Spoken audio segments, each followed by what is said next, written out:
കോഴിക്കോട് ജില്ലയിൽ ഏറ്റവും അധികം നെൽകൃഷി ചെയ്യുന്ന പാടശേഖരങ്ങളിലൊന്നായ കുറ്റിപ്പൊയിൽ വയൽ കൃഷി ചെയ്യാനാവാത്ത സ്ഥിതിയിലാണ്.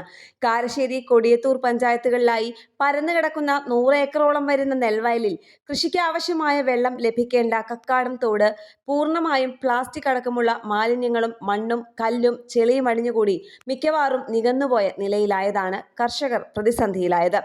കക്കാടം തോടിന് സംരക്ഷണമൊരുക്കി വിരിച്ച കയർ ഭൂവസ്ത്രമാണ് വില്ലനായത്. മഴക്കാലത്ത് മുകൾ ഭാഗത്തുനിന്ന് ഒലിച്ചുവരുന്ന തെങ്ങോലകൾ കയർ ഭൂവസ്ത്രങ്ങളിൽ കുടുങ്ങി ഒഴുക്ക് തടസ്സപ്പെടുകയും ഇതോടെ ലോഡ് കണക്കിന് മാലിന്യം തൊട്ടടുത്ത വയലുകളിലേക്ക് ഒലിച്ചിറങ്ങുകയുമായിരുന്നു.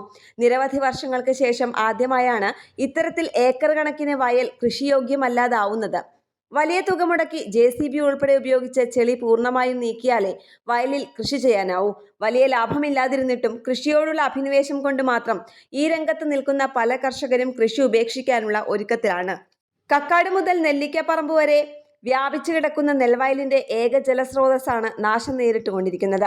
തോട് കരയ്ക്കൊപ്പം നികന്നു പോയിരിക്കുന്നതിനാൽ മഴക്കാലത്ത് വെള്ളവും മണ്ണും കല്ലുമെല്ലാം വയലിലൂടെ പരന്നൊഴുകും. ഇങ്ങനെ മാലിന്യങ്ങളും കൂടി വരുന്നതോടെ വയലും നശിക്കുന്നു. വർഷങ്ങളായി ഇതിനൊരു പരിഹാരം ആവശ്യപ്പെടുകയാണ് നാട്ടുകാർ.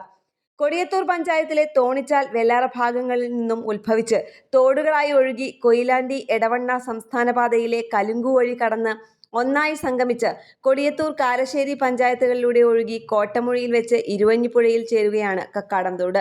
നിരവധി കൈത്തോടുകളുമുണ്ട്. പ്ലാസ്റ്റിക് ഉൽപ്പന്നങ്ങൾ വന്നടിഞ്ഞാണ് തോട് നികന്നുപോകാൻ കാരണമായത്. ഒരു കാലത്ത് മീൻപിടുത്തത്തിലും അലക്കാനും കുളിക്കാനും ഉപയോഗിച്ചിരുന്നതാണ് ഈ തോട്. കിണറുകളുടെ ജലസ്രോതസ്സിനും വലിയ പാടശേഖരത്തിനും ആശ്രയമായിരുന്നു ഈ തോട്. 3 തവണ കൃഷിയിറക്കുന്ന വയലാണ് ഒറ്റത്തവണ പോലും കൃഷിയിറക്കാൻ കഴിയാത്ത നിലയിലായത്. തോട് നശിച്ചതോടെ കരപ്രദേശങ്ങളിലെ ജലക്ഷാമവും വർദ്ധിച്ചു. കേരള പ്രണാമം ന്യൂസ്, കോഴിക്കോട്.